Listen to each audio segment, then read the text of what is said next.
오늘 또 예배에 참석하신 모든 성도님들과 이곳저곳에서 동영상 유튜브로 참석하신 모든 분들을 위해 우리 하나님의 크신 은혜와 평강이 함께하는 복된 시간 되시기 바랍니다.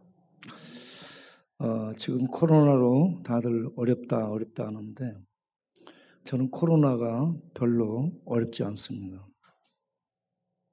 왜 그러냐면 우리 동네는 이미 바이러스 속에 있었습니다. 중독 바이러스, 방탕 바이러스, 방황 바이러스, 절망 바이러스, 이런저런 바이러스에 중독된 채 살아있지만 관리도 받지 못하고 치료할 생각도 없이 이미 죽음 속에 있는 존재들이 많았기 때문에 그 속에서 살아왔고 그 속에서 지금까지 꿈틀대면서 비벼나온 저로서는 코로나 재앙, 어떤 바이러스 재앙이 새삼스럽지 않고 무섭지 않습니다. 코로나 재앙, 코로나 바이러스에 걸린 사람들은 어떤 치료도 받고 회복도 기대할 수 있는데 이 중독 바이러스에 걸린 사람들은 치료가 안 됩니다. 살아있는데 사실은 죽음 속에 있는 거나 마찬가지로 의미 없는, 생명 없는 그런 삶을 살고 있죠. 그런 자들을 볼 때마다 어찌 해야 될까 참 마음이 답답할 뿐입니다. 그런 모든 심령들 위해 우리 하나님의 은혜와 축복이 임하시길 바랍니다. 그런 자들을 우리 교회가 돕고 보살피고 인도하고 세워주고 그렇게 해서 코로나 바이러스는 정부에서 관리하는데 우리는 이 지역에 중독 바이러스에 점령당한 채 삶이 피폐해진 광야에 버림받은 그런 인생들을 계속 세우고 또 돌보고 살려나가는 그 일을 우리들이 잘 감당할 수 있게 되기를 바랍니다. 엊그저께 밤에 제가 화장실에 있는데 동원 참치가 쳐들어왔어요. 걔는 두드리는 법이 없어요. 문 열렸으면 바로 들어와버립니다. 그래가지고 제가 화장실에 있으니까 저를 찾아서 막 이제 다 돌아다니는 거예요. 걔 발을 보면요, 신발 신은지 안 신은지 참 그래요. 그런데 여기들이 전부 돌아다녀요. 화장실에 있으니까 이제 그 앞에서 이제 얘기하는 거예요. 기다려 해가지고 나와서 이제 그 온 이유를 물으니까 오군이 형이 지 말로 지금 배가 이렇게 불러가지고 곧 죽어간다는 거예요. 우리 동네 친구들이 자기 앞도 못 가리는데 다른 친구 돌보는 건 특별합니다. 그래가지고 오군이 형 때문에 왔다는 거야. 배가 이렇게 불러 복수 차가지고 이거 뭐 그만 놔두면 가만 놔두면 죽을 것 같으니까 목사님한테 왔다는 거예요. 알았어, 내가 조치할게. 얘기했어요. 그러고 나와서 이렇게 사무실 앞에서 보니까 두 놈이 같이 더 있어. 그놈들도 전부 문신하고 동원 참지도 문신해가지고 세 놈이 전부 문신투성이야. 그런데 동원 참치가 묻습니다. 목사님, 하나님 계십니까? 야, 하나님 계셔. 좀 믿음을 가져봐. 성경이 말씀을 하고 있고 온 이 자연, 대자연을 통해서 하나님이 그 신성과 지혜와 능력들을 담아서 우리에게 말씀해 주고 있고요. 얼마나 전도자들을 통해서 주의 말씀이 수없이 증거됐지 않습니까? 그런데 이 하나님을 못 믿는 거예요. 여러분이 하나님이 믿어진다는 건 놀라운 은혜인 줄로 알고 감사하시길 바랍니다. 그 친구는 하나님이 안 믿어진다는 거예요. 그렇게 많은 하나님 말씀을 접했으면서도 믿어지지 않는다는 거예요. 믿음은 들음에서 나는데 하나님 말씀을 유의해서 듣지 않기 때문에 그렇습니다. 유의해서 듣다는 것은 집중해서 귀를 기울여서 들을 때 말씀의 빛이 들어와서 하나님이 하나님으로 인식되어지게 되고 그리고 깨달아지게 되고 존재에 대한 이 확신이 생기게 되면서 믿게 되는 거죠. 그런데 이 말씀을 건성으로 듣습니다. 흘려 들어요. 듣는데 안 듣는 겁니다. 여기 앉아서 예배 드릴 때 보면 집중해 듣나 보면은 다른 짓 하고 있어. 혼자 막. 네. 네. 그래서 성경을 읽을 때나 예배 드릴 때 말씀을 집중해서 듣게 되면 하나님의 존재에 대한 믿음이 생겨나고 성경 말씀에 대한 믿음이 생겨나고 그래서 말씀을 받아들이고 붙드는 믿음이 나게 될 줄로 믿습니다. 그런 은혜가 그 친구에게 있기를 바랍니다. 그리고 또 다음 질문이 머리를 그 벽에다 박으면서 목사님 왜 나 같은 변태를 하나님이 태어나게 하셨냐 이겁니다. 내가 지 변태인지 어떤 변태인지를 내가 어떻게 알아요? 어? 그 친구는 항상 나한테서 스스로 얘기합니다. 목사님 나 변태인데 왜 변태 같은 나를 이 세상에 내보냈냐 이거예요. 여러분 뭐라고 답하겠어요?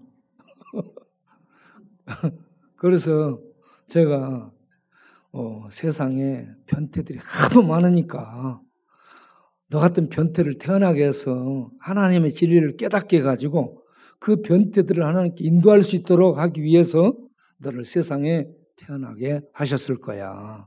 그러니까 희망을 가져라. 예, 알겠습니다. 네. 그렇게 해서 돌아가게 되었습니다. 이 친구도 이와 같이 중독, 방탕, 방황 이 모든 것들이 들어와서 변태가 됐다고 볼 수 있습니다.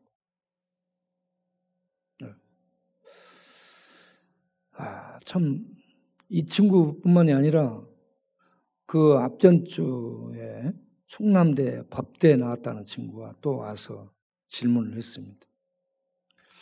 목사님, 사람이 죽으면 죽는 거 아닙니까? 그렇지. 그런데 교회에서는 잔다라고 얘기하고 또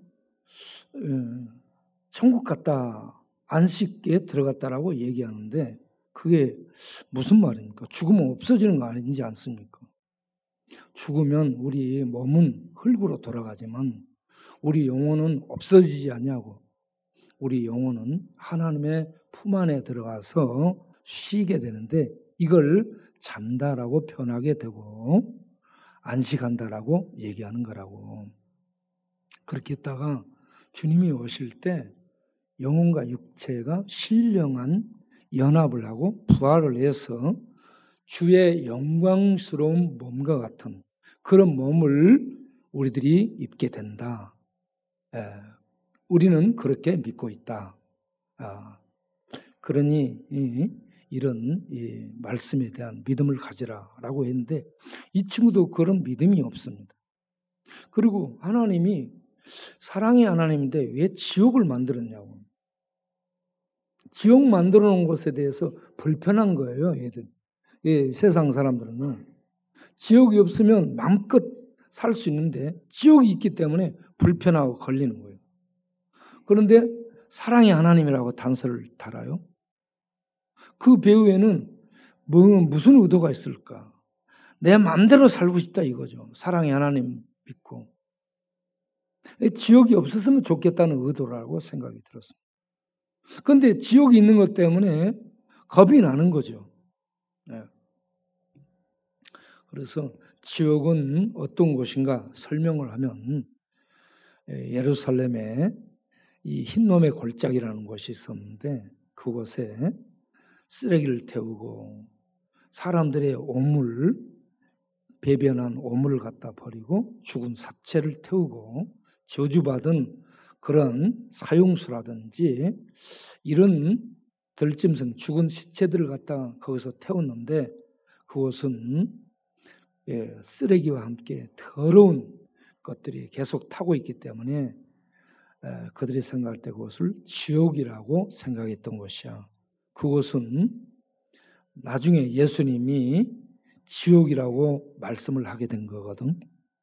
그래서 지옥은 어떤 곳이냐면 그걸 개 흰놈이라 했는데 그걸 예수님이 개나 해가지고 지옥으로 표현을 한 것이야. 지옥은 이와 같이 더러운 쓰레기를 태워서 이 하나님의 심판의 불로 계속 불태우고 있는 그런 곳으로 성경이 말씀하고 있다.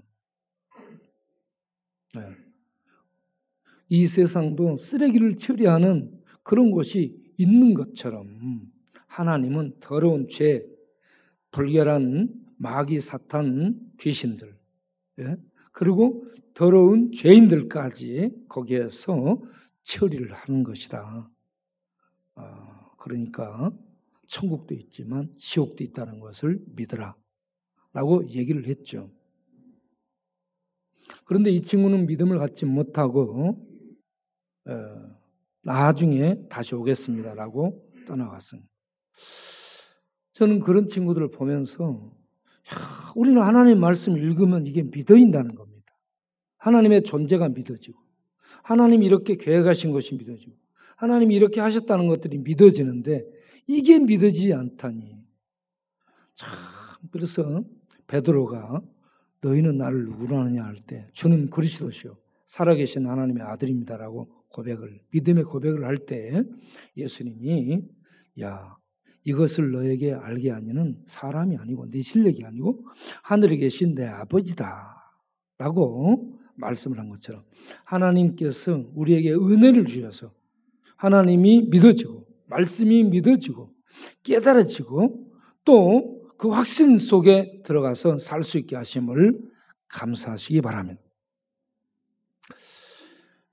오늘 읽은 이 빌립보서는 빌립보 교회에 사도 바울이 옥중에서 써서 보낸 편지라고 말씀을 하죠. 빌립보는 알렉산더 대왕의 아버지 빌립 2세가 세운 도시 이름을 따서 빌립이라 이렇게 이름을 붙였죠. 사도 바울이 2차 전도여행 때 이곳에 들려서 이곳에서 귀신을 내쫓는 이런 사건을 통해서 빌립보 교회가 형성이 되게 됩니다. 자, 그런 교회, 빌립보 교회가 바울이 이제 로마 감옥에 갇혀 있는 때 이런저런 어려운 문제가 또 생겼다는 내용을 충실한 빌립보 교회 대표 에바브로 디도 편을 통해서 듣게 되고 그 해답으로 이 편지를 써서 또 보내게 됩니다. 저는 이 빌립보 교회를 생각할 때 사도 바울이 맨 처음 빌립보에서 전도할 때 그 기도하는 처소를 찾다가 귀신 들린 어떤 여종이 사람들에게 점쳐주고 그러면서 돈벌이를 하게 될 때 그 귀신을 내쫓으잖아요. 그 귀신을 내쫓은 그 사건을 통해 잡히죠. 그들의 유지, 권력층에 잡히고 두들겨 맞고 감옥에 갇히게 되죠. 감옥에 갇히는데 일반 감옥이 아니고 맨 밑은 감옥, 맨 밑 감옥에 갇히게 되고 그냥 던져진 게 아니고 손발이 착고에 채워져서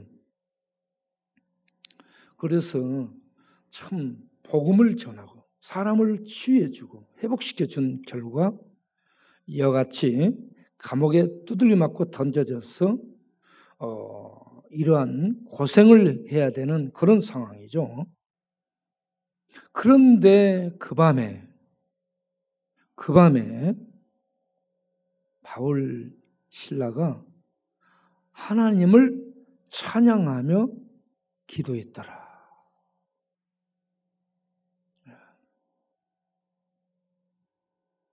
빌립보 감옥 찬송. 울고 있는 형제여 왜 찬송을 잊었는가. 어둠 속의 찬송은 기적을 부른다오. 바울과 실라가 빌립보 감옥의 문을 찬송으로 열었다오. 고통의 문을 찬송으로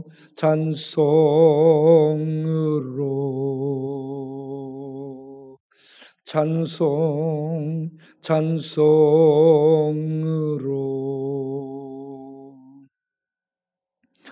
저는 하나님이 바울 일행을 빌립보 감옥 깊은 골짜기 속에 던졌다고 봅니다. 깊은 악을 골짜기, 사망의 골짜기, 절망의 골짜기, 한숨의 골짜기, 탄식의 골짜기 속에 던졌다고 봅니다. 그런데 바울과 실라 속에는 하나님의 생명이 있었고 빛이 있었고 진리가 있었습니다. 그 골짜기에는 한숨과 슬픔과 죄로 말미암아 비참 속에 던져진 많은 영혼들이 신음을 하고 있었다고 보고요. 그래서 그 밤에 빛을 가진 바울과 실라를 절망의 그 골짜기 속에 던져서 절망할 수밖에 없는 그 심령들이 있는 곳에서 찬송하며 하나님 그 영광을 노래할 때 그 밤에 찬송과 함께 하나님의 영광의 빛이 그 감옥 속에 임하게 된 줄로 믿습니다.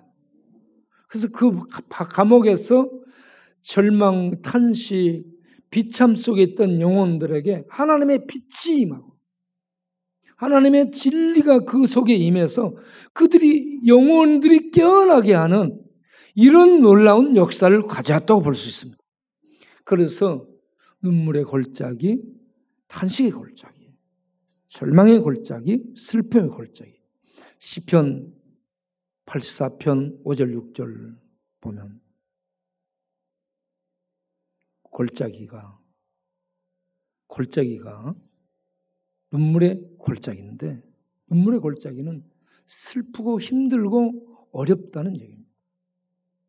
슬프고 힘들고 어려운 비참, 비극, 절망 이런 것들을 골짜기에 떨어져 눈물을 흘리는 어떻게 헤쳐나오지를 못하고 눈물을 흘리면서 탄식하는 골짜기. 그런데 그곳에서 탄식만 하는 것이 아니라 하나님께 찬양하고 기도하고 주를 붙드는 사람들에게는 그 눈물의 골짜기, 탄식의 골짜기, 절망의 골짜기가 하나님의 은혜의 샘이 쏟아지게 되는 그런 새로운 생명을 맛보는 골짜기로 바꿔지게 되는 줄 믿습니다. 그래서 그 많은 눈물의 골짜기가 하나님의 진리와 생명과 은혜와 능력을 맛보게 하는 샘이 터지는 그런 골짜기로 바꿔질 수 있다는 얘기입니다. 어떻게, 무엇을 통해? 기도를 통해, 찬송을 통해.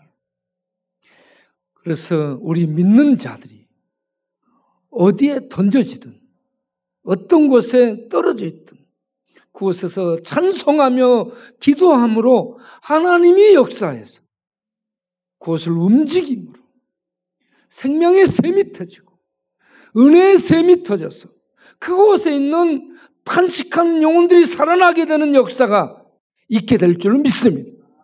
그래서 바울 일행을 눈물의 골짜기, 그 감옥의 골짜기 깊은 것 속에 던졌다고 보는 겁니다. 우리 믿는 자들이 사도 바울처럼 감옥 속에 갇히고 또 나중에 로마 감옥에 갇힐 수 있습니다. 복음을 세상 끝으로 밟아서 던져놓고 하나님을 세상 끝으로 몰아서 내쫓아버리는 세상 속에서 늘 이런 대우를 받을지라도 세상 끝에 감옥전 밑바닥 골짜기에 던져졌다 할지라도 그곳에서 믿음으로 주를 노래하고 찬송할 때 주의 놀라운 역사가 일어나게 될 줄로 믿습니다. 찬송하고 기도하고 예배드릴 때 주의 역사가 임할 텐데 주의 역사는 무엇으로도 막지 못하리라고 믿습니다.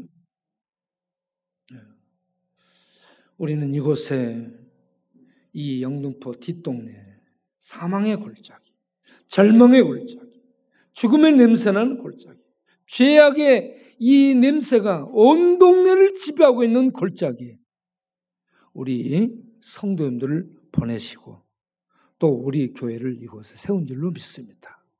이곳에서 예배드리고 이곳에서 찬송하고 이곳에서 기도하게 되면 하나님의 놀라운 은혜가 빌립보 감옥의 옥문을 열어서 하나님의 임재를 경험하게 하고 그곳에서 예수 믿는 사람들로 간수부터 바꿔짐으로 교회가 형성되도록 해서 하나님의 역사가 이 지구촌 속에 계속 이어지도록 하셨던 이런 이 하나님의 역사가 우리 교회를 통해서 계속 이루어지는 그런 교회가 되기를 바랍니다. 그런데 이런 일을 할 때에 빌립보 교회에 편지를 보낸 사도 바울의 내용을 보면 1장 8절에 내가 예수 그리스도의 심장을 가졌노라. 예수 그리스도의 심장을 가졌다. 우리의 심장이 있잖아요. 피가 벌컥벌컥 하잖아요. 이 심장에다가 예수 그리스도의 심장이 이식되는 거예요. 그러면 우리의 심장도 뛰지만 예수 그리스도의 심장이 우리와 함께 뛰는 거 아니겠습니까? 예수의 피가 우리 안에 돌고 예수의 그 능력들이 우리 안에 돌게 되고 예수의 그 심장을 통해서 우리의 세포 곳곳에 이 하늘의 생명, 하늘의 은혜가 우리 몸에 전달되고 흘러서 하나님의 사랑이 우리 안에 충만해지는 그런 성도가 되리라고 믿습니다. 예수의 심장. 예수의 심장은 사랑입니다. 사랑이에요. 그래서 일을 할 때에 예수의 심장을 가지고 일을 해야 된다. 우리의 심장, 우리의 마음만 가지고 일을 하면 안 되는 거예요. 예수 그리스도의 심장을 가지고 사람을 만나는 거예요.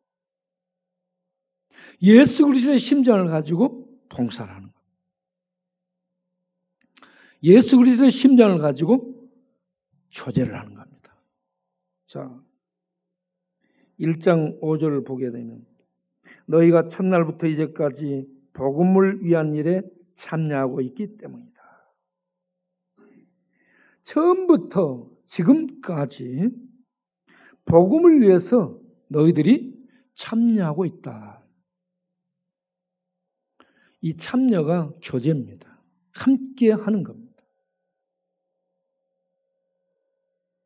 복음을 받아들이고 예수 그리스도로 말미암아 제사함을 얻고 하나님의 자녀되고 하나님의 생명이 내 안에 약동하고 천국을 얻었고 이 땅에 있지만 천국에 하나님 그 나라에서 하나님 백성으로 살고 있는 그런 성도가 되게 되면 하나님의 통치를 받으면서 우리의 마음을 열고 우리의 지갑을 열고 우리의 집을 열면서 하나님의 복음에 참여하는 성도가 될 수 있으리라고 믿습니다.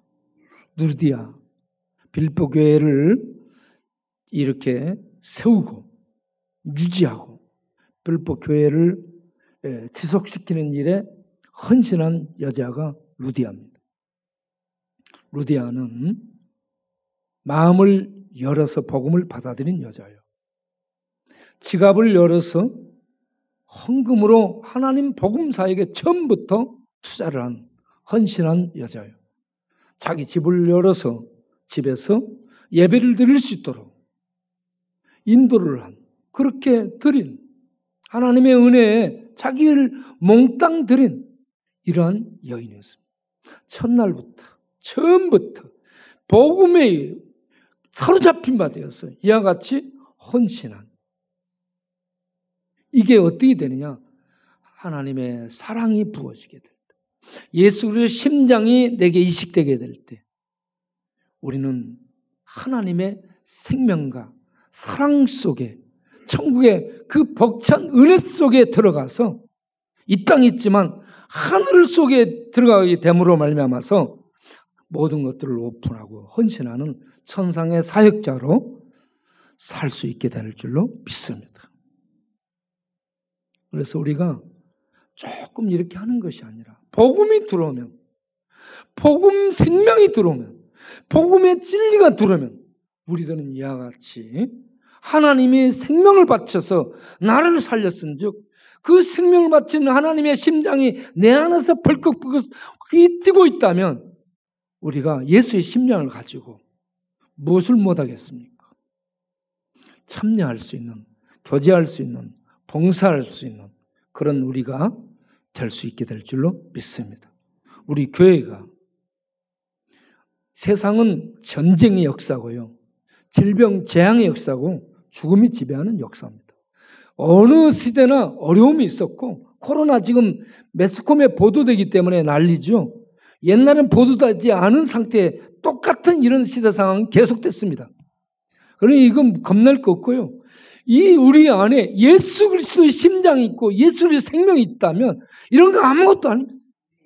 죽음의 세력, 최종적으로 코로나가 와서 활동해갖고 힘써서 하는 게 뭐예요? 죽이는 거예요. 우리는 죽음을 넘어선 부활 생명이 있고 부활 생명의 소유자 하나님이 계시는 그 세계가 있는데 무엇이 겁날 것이 있겠습니까? 세상은 벌벌 떨고 아우성하고 난리인데 그러든 말든 그런 것에 흔들리지 말고 우리는 예수 그리스도의 생명 안에서 예수님의 심장이 우리 안에 고동치는 그 고동을 느끼면서 하나님의 일을 하기 위해서 일어설 수 있는 하늘 생명을 가진 자들이 되어야 될 줄로 믿습니다. 그리고 이 일을 하는데 2장에 가서 중요한 것을 구체적으로 얘기하죠. 권면이나 교제나 긍휼이나 자비나 위로나, 이거 교회에서 하는 일들입니다. 가장 선한 일들입니다.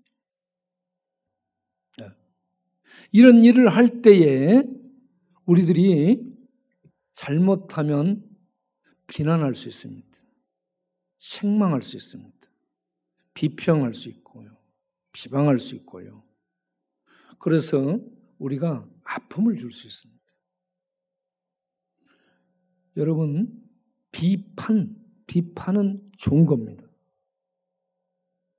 비판은 옳고 그름을 얘기해서 상대를 바로잡아 세우고자 하는 건설적인 평가입니다. 그런데 비난은 상대방의 흠과 약점과 잘못된 것을 집어내 가지고 상대를 무너뜨리려는 것이 비난이고요. 비방은 조롱거리로 만들어버리는 것이 비방입니다. 비평은 어떤 책이나 글, 이런 것들에 대해서 옳고 그름을 평가하는 이런 측면에서 비평과 비판은 좋은 의도로 이렇게 쓰여지는 것들이고요.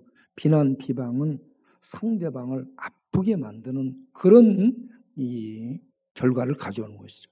그래서 우리가 교회에서 일을 할 때에 권면, 위로, 자비, 긍휼, 교제 이런 모든 것들은 다 세우는 겁니다.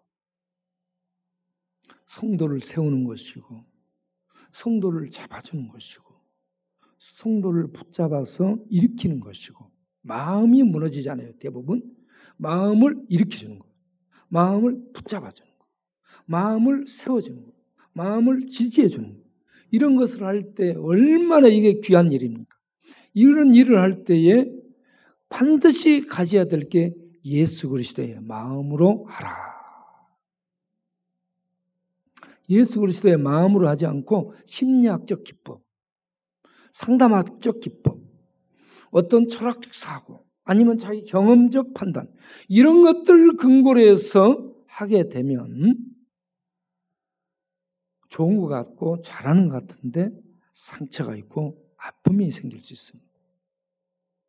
그래서 우리가 할 때 이 좋은 것들을 교회에서 해야 되는데 교회에서 이 귀한 일들을 하게 될 때에 예수 그리스도의 마음을 가져야 된다는 거예요. 예수 그리스도의 마음은 무엇인가? 하나님과 동등한 본체입니다. 그런데 하나님과 동등히 자기를 나타내지 않고 사람이 되어서 낮아지셨습니다. 사람이 되어서 낮아졌을 뿐만 아니라 사람들의 죄를 짊어지고 십자가에 죽기까지 복종하는 자리까지 들어간 이게 예수 그리스도의 마음이라는 얘기죠. 그래서 예수 그리스도의 마음을 갖게 되면 내가 없어지게 되는 거죠. 상대방의 아픔을 짊어지고 상대방의 고통을 짊어지고 예수님은 이 땅에 오셔서 우리들의 죄와 우리들의 저주, 우리들의 아픔을 짊어지고 그 죽는 자리까지 가셔서 그 일을 해결하잖아요. 우리들이 이와 같이 예수님의 마음을 갖고 예수님의 뒤를 따라서 교회에 전부 상처투성이에요. 전부 아픔투성이에요. 아프지 않은 사람 없고 상처 없는 사람 없고 뭐 겨우 정신 집중하고 정신 챙겨서 있지 이 미치고 돈 마돈나 같은 사람들이 얼마나 많은지 몰라요. 네? 마돈나, 나돈나, 너돈나. 네. 네. 이런저런 사람들이 참 많습니다. 우리 김정숙 자매님이 기도에 나오는 자매님이 젊은 날에 아들이 죽었습니다. 딸내미 하나 있고 아들 하나 있는데 딸내미는 수아예요. 아들이 죽어버린 아들 죽어버리고 나니까 미쳐버렸어요, 여러분. 그래가지고 박스째 술을 마셨는데도 안 취한다는 거예요. 이미 취해 있는데 본인은 취함을 못 느끼는 거예요. 예. 짝도 탔던 무당 아니요. 그런 분이 아들을 하나 바라보고 살다가 아들이 죽어버리니까 미쳐버리고 술 마시고 나중에 어떻게 됐어요? 옷 다 벗고 돌아다니고 그랬죠. 여러분 충격받고 상처 입으면 돌아버립니다. 돌아버려요. 우리 동네 전부 이런 사람들이 많아요. 야, 길거리에 늘어져 누워있잖아요. 사실은 돈 겁니다. 좋게 막. 예.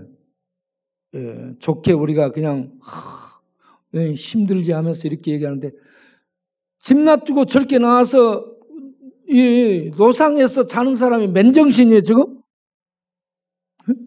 이런 사람들을 우리가 상대해서 하나님의 은혜를 끼치고 돌보고 세우려면 예수 그리스도의 마음을 가져야 된다. 우리가 상대하는 사람을 향해서도 우리 교회에 들어온 성도 간에도 우리들이 예수 그리스도의 마음을 가져야 된다. 이게 천상의 사역자입니다.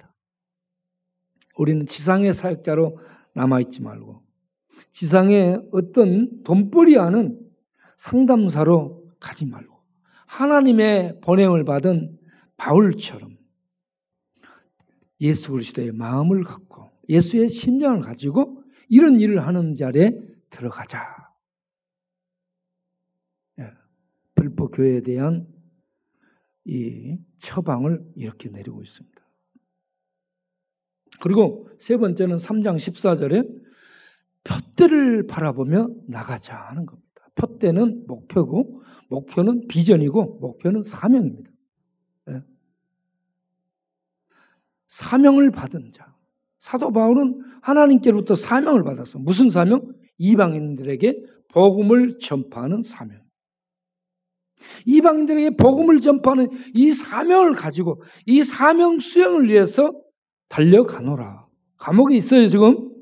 감옥인데 달려간다는 거. 마음이 달리고 믿음이 달리고, 예? 그게 지금 이 기도가 달리고 있는 겁니다. 예? 갇혀있지만 사명을 가진 자는 갇혀있지 않습니다. 갇히지 않습니다. 그 안에서도 말씀으로, 기도로, 찬양으로, 예배로 그 사명을 향해 사역을 이루기 위해서 달려가는 겁니다. 예. 그래서 천상의 사역자는 하나님의 주신 지상에서 사명을 수행하기 위해서, 사명을 이루기 위해서 생명을 마치는 날까지 달려갈 수 있어야 된다. 예. 그래서 우리는 예수 그리스도의 심장을 가지고 예수 그리스도의 마음을 가지고 낮아지며 복종하는 자리에 들어가고 하나님께 주신 사명을 나의 일생 이루어야 될, 달려가야 될 목표로 알고 그 일을 이루기 위해서 힘을 다하고 내 노력을 다해서 우리가 푯대를 향해서 가야 된다. 그러면 이런저런 에너지를 헛되이 쓰지 않는 그런 삶을 살 수 있게 되는 겁니다.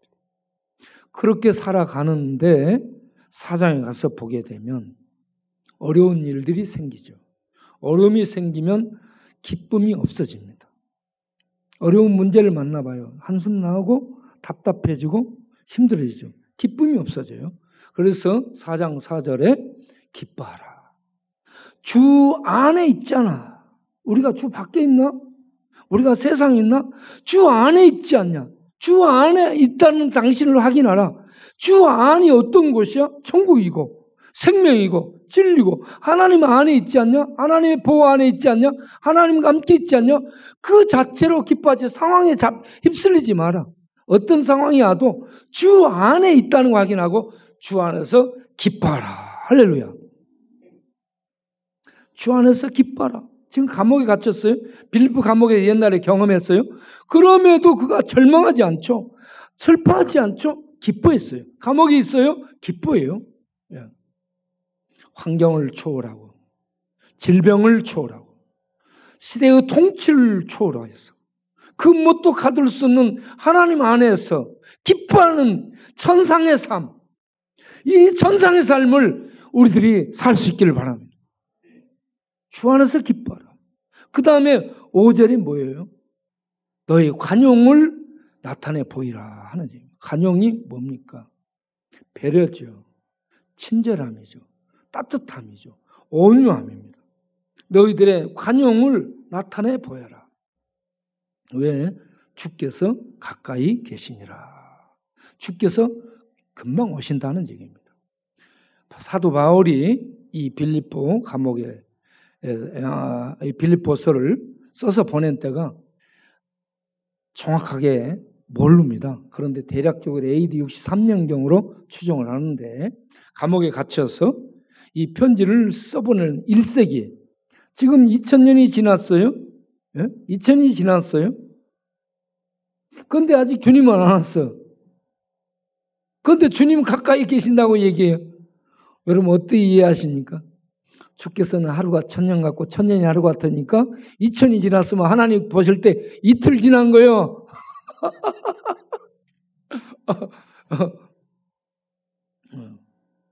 우리들은 이게 많이 가 있어요. 그런데 하나님 보실 때는 지금 1시간 정도 지났을 수도 있어요. 천국에서 보면. 그러니까 주께서 금방 오신다고 믿으시기 바랍니다. 그러한 주께서 금방 오시면 우리 어때요? 끝나는 거죠. 주님 앞에 다 가게 되잖아요. 그래 이 땅에서 이것저것 가지고 아웅당하지 말고 마음을 넓혀라. 마음을 넓게 해서 관용, 배려, 친절함, 따뜻함을 나타내 보이도록 해라. 이게 성도의 힘이다. 할렐루야. 그리고 그 다음에 나오는 것이 너희 염려 많지. 이런저런 삶 속에 염려 많지. 염려를 다 주께 맡겨버리라. 염려를 맡겨버리는 그게 뭐예요? 기도와 간구입니다. 기도로서 염려를 맡겨버리라. 복음을 전하며 신앙생활하며 성도들을 돌보고 이런저런 사역을 하는 자들이 기쁨을 잃어버려요. 어려운 문제 때문에. 어려운 문제 생겨서 기쁨을 잃게 되면 마음이 좁아져요. 관용이 없어져요. 이런 배려를 못하게 돼요. 우선 내가 안 보이는 거예요. 안 보여. 좁아져 버립니다. 그래서 이런저런 문제거리, 염려거리를 기도로 맡기라. 할렐루야. 그리하면 모든 지각에 뛰어난 지각이라는 것은 인식력, 이성적 사고를 통한 인식, 이해력을 얘기합니다. 지식들을 통한 어떤 것에 대한 이해력을 얘기합니다. 인식 능력.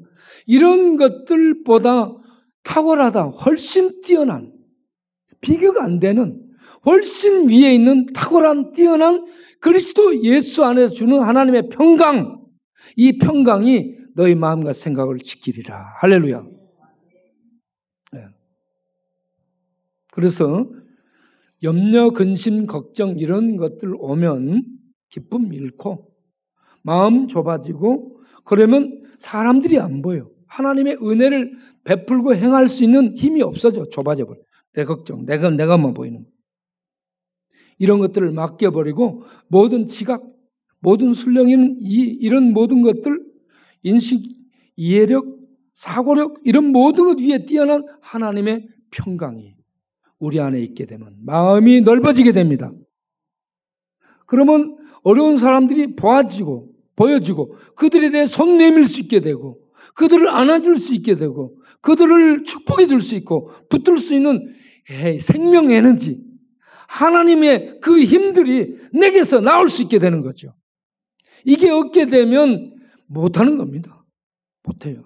내가 힘들고 내가 지쳐있는데 어떻게 해요?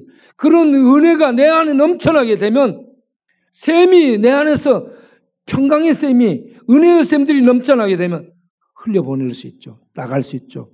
잡아줄 수 있습니다. 그래서 빌립보 4장 13절 그 유명한 말씀 내게 능력 주시는 자 안에서 내가 모든 것을 할 수 있느니라. 여러분 이 말씀을 너무 분석적으로 읽지 마세요. 이 말씀 그대로 내게 능력 주신 자 안에서 모든 걸 할 수 있다라고 믿으시기 바랍니다. 예. 우리 이게요 비천에도 처하고 가난에도 처하고 어려움에 처하고 감옥에 처하고 사람들이 몰라주고 이해해주지 않고 돕는 자 없는 그런 상황에 처할 수 있어요. 그렇지만 하나님이 내 안에 계시고 하나님이 나와 함께 하시기 때문에 하나님의 능력이 공급되면 뭘 못하겠습니까? 감옥에 있어도 할 수 있습니다. 돈 하나 없이 사람들 주변에 없이 돕는 이가 없어. 그래도 하나님 능력 안에서 할 수 있습니다. 할 수 있습니다.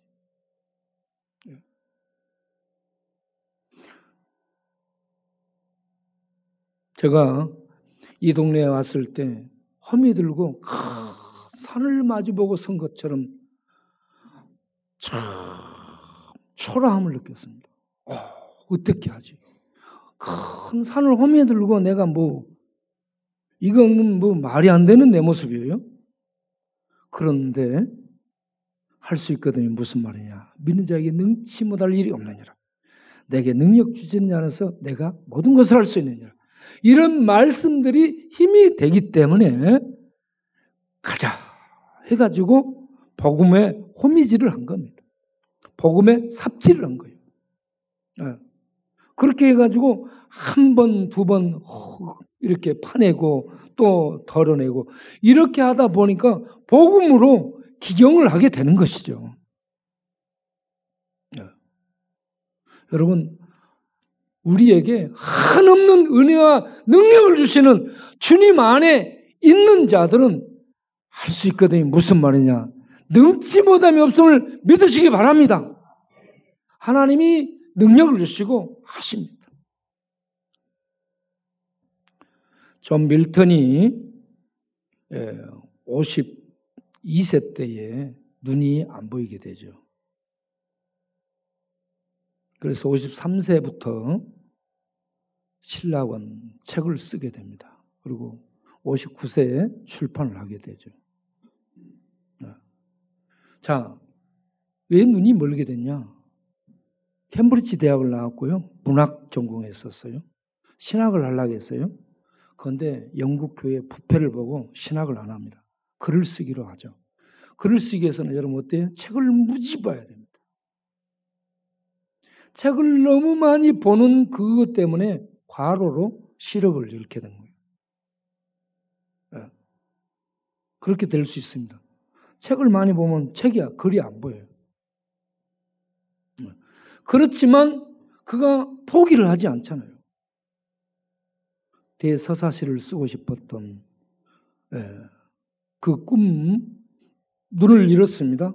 그렇지만 시력을 잃었지만 그가 포기하지 않고 글을 쓰게 된 게 신라곤이죠. 신라곤 에덴 동산에서 아담과 하와가 사탄의 유혹을 받아서 죄를 범하고 쫓겨나게 되는, 상당히 구체적이고 미가엘에 의해서 추방당하고 이렇게 신라곤을 쓰게 되죠.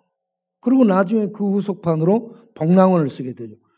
아담과 하와는 이렇게 죄를 범하고 쫓겨났지만 이제 예수 그리스도께 오셔서 그 모든 것을 회복시키게 됐다라는 거예요. 이게 복랑원까지 쓰게 됩니다. 이와 같이 시력을 잃고 이 모든 것이 끝난 것 같은 인생인데 내게 능력 주시는 자 안에서 내가 할 수 있는 일을 해냈다라는 얘기입니다. 여러분, 이렇게 시력을 잃어버린 사람도 할 수 있는데 눈 뻔히 뜨고 예수 믿는 그런 우리들이 뭘 못하겠습니까? 저는 우리 동네 들어와서 어제 저녁에 제가 글 써 보낸 것처럼 이곳에서 복음 전파를 많이 했습니다. 계속 복음을 전하고 나눠주는 일들을 하고 사람들을 돌보고 그렇게 하다 보니 우리 그 동네에 이 한일 여관, 이 여관을 갖고 있던 주인이 저한테 목사님 우리 땅 사 해가지고 아니 내가 돈 있어야 사줘 영감님 그러니까 목사님 내가 돈 빌려줄게. 자기 돈 빌려주면서 자기 땅 사랑하니까 그 사람 돈 빌려서 그 사람 땅 샀어요. 돈 없어도 되는 겁니다. 그런데 이 양반이 기독교 신자가 아니에요. 불교 신자. 40년 부동산을 했던 부동산 전문 투기꾼. 이 동네 머지않아 땅값이 오른다는 거 알고 있는 사람, 돈 된다는 거 알고 있는 사람. 여기에 부동산도 많이 가지고 있는데 이 양반이 다 알고 얘기해요. 목사님 내가 이거 갖고 있으면 돈 되는데 목사님께 이걸 주고 싶어. 사라고. 이게요. 하나님의 은혜가 아니면 이런 일이 일어날 수 없어요. 하나님 일을 하게 되면 하나님께서 역사하셔서 하나님의 능력을 나타내 보이는 겁니다. 얼마나 감격스러운지 몰라요. 제가 또 얘기 하나 더 하면 70년도의 말에 임자도 간첩 사건의 주인공 그 양반 이름이 정부용 경남고등학교 출신 그리고 이 간첩이었는데 간첩도 고위 당원으로서 장관급에 해당하는 그런 양반이었죠. 그리고 인자도 간첩 사건으로 잡혀 10년 감옥 생활을 했죠. 복무가 아니고 감옥 생활하고 정기 고문, 물고문 여러 차례 받고 그리고 그는 10년 뒤에 풀려났지만 해외를 나갈 수 없는 대한민국 안에서만 사는 대한민국 감옥 안에 있었죠. 직장 생활도 못합니다. 그래서 노동일 다녔던 사람인데 노동일 갔다 오면은 저를 찾아와가지고 임 선생 꼭 그렇게 얘기합니다. 저랑 같이 가시죠. 가서 넥타이 사주고 그리고 밥 사주고 밥 먹을 때 자기는 막걸리 먹고 나는 음료수 먹고 그러고 난 다음에 영화 보러 꼭 갑니다. 임 선생 지금 좋은 영화가 들어왔어. 나랑 보러 갑시다. 해가지고 영화 보러 끌고 갑니다. 그러면서 뭐라고 얘기해요? 임 선생, 이 새끼들 밥 주지 마세요. 이 새끼들 밥 먹고 돌아서서 임 선생 욕을 얼마나 하는 줄 아냐고. 그럼에도 불구하고 우리는 사랑으로 밥을 줘야 됩니다. 그러니까 내가 볼 때 이것들은 전부 킬링필드에 내서 총살시켜야 되는 총살감인데 어찌 이런 것들을 밥을 주냐고. 그런데 이분이 쭉 우리를 지켜보다가 나중에는 그런 얘기를 하는 거예요. 임 선생, 내가 여자로 만일 태어났으면 당신한테 프로포즈를 하고 싶습니다. 아니 그렇게 욕먹으면서 이것들에게 밥을 주는 이게 어떻게 되냐 이거야. 나 그래서 최고의 사랑을 받았습니다, 제가. 그런데 이분이 나중에는 병원에 입원해서 보라매 시립병원에 입원해서 이렇게 죽어가게 되는데 신방을 가서 보니까 양손을 묶어놨어요. 양손을 묶어놨는데 뭐라고 얘기하냐면 임 선생, 나를 위해서 기도 좀 해주세요. 밤이 되면 수많은 벌레들이 뼛속으로 막 기어다니니까 이 뼛속을 기어다니는 것 때문에 겉을 그걸 긁어요. 겉을 긁어갖고 사방이 막 이렇게 못하는 거예요. 그러니까 이걸 못 긁도록 땅 양쪽으로 묶는 거예요. 그러니까 밤이 무섭다는 얘기예요. 밤이 되면 간지러워하죠. 그렇게 해서 한 인생이 끝났습니다. 이런 분들을 우리들이 돌보는 것, 그것이 능력인 줄로 믿습니다. 변화 안 돼요. 밥 먹고 돌아서 욕해요. 변화될 조짐이 안 보여요. 그런데 이분들을 계속해서 섬기는 이것이 큰 능력인 줄로 믿습니다. 내게 능력 주신 자 안에서 우리는 그렇게 할 수 있습니다. 여러분들이 그 일에 함께 힘을 모아주시고 함께 해주시길 바랍니다. 19절, 4장 19절. 그리스도 예수 안에서 너희들에게 필요한 모든 것을 우리 하나님이 풍성히 채우시리라. 예.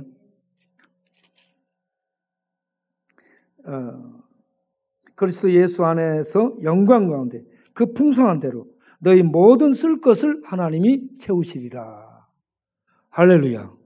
지금까지 우리 이 모든 걸 할 수 있도록 하나님께서 모든 걸 풍성히 채워주신 줄로 믿습니다.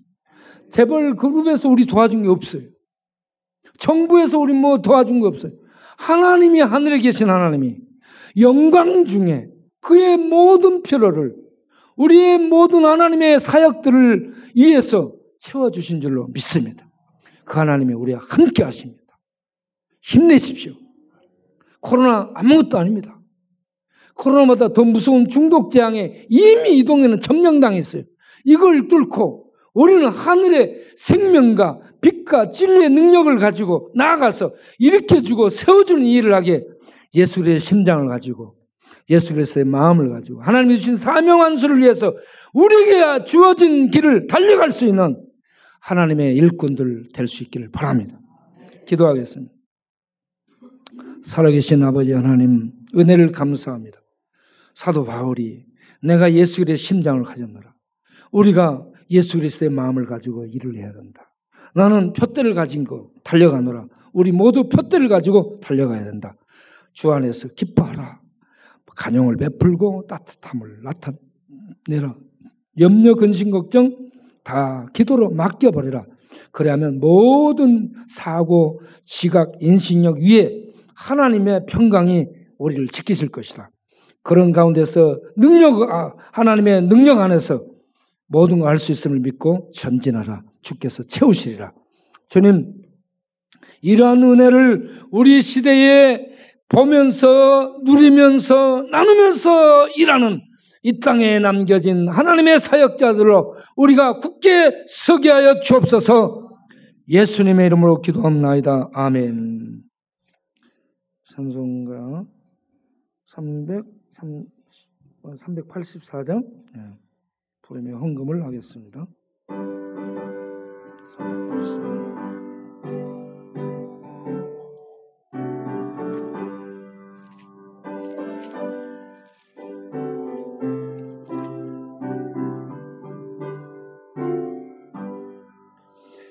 나의 갈 길 다가고 예수 인도하시니 내 주 안에 있는 능률 어찌 의심하리요. 믿음으로 사는 자는 하늘 위로 받겠네. 무슨 일을 만나든지 만사형통하리라. 무슨 일을 만나든지 만사형통하리라. 나의 갈 길 다가도록 예수 인도하시니 어려운 일 당한 때도 족한 은혜 주시네. 나는 심히 고단하고 영혼 매우 가라나. 나의 앞에 반석에서 샘물 나게 하시네. 나의 앞에 반석에서 샘물 나게 하시네. 나의 갈 길 다가도록 예수 인도하시니 그의 사랑 어찌 큰지 말로 알 수 없도다. 성령 감화 받은 영혼 하늘나라 갈 때에 영영 부를 나의 찬송 예수 인도하셨네. 영영 부를 나의 찬송 예수 인도하셨네.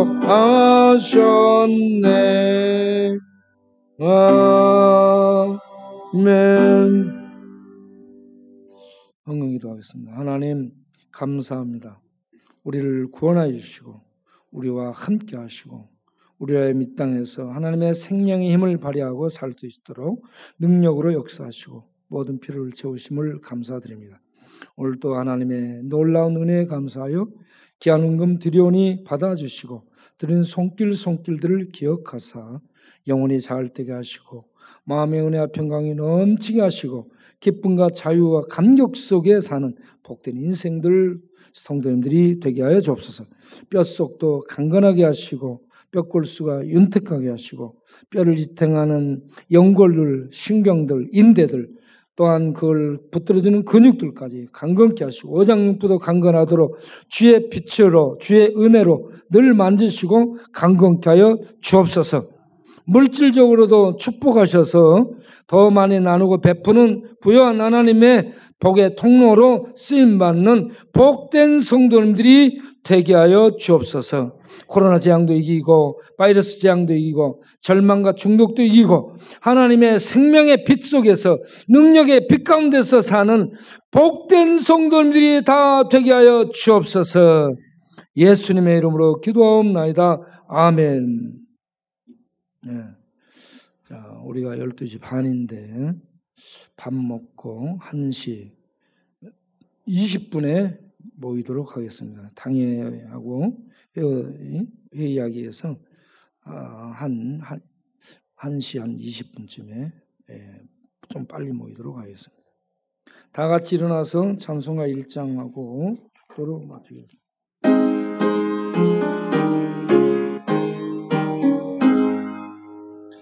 맘먹에는 하나님 온 백성 찬송 드리고 저 전사역 찬송하세 찬송 송 성부 성자 성령 아멘.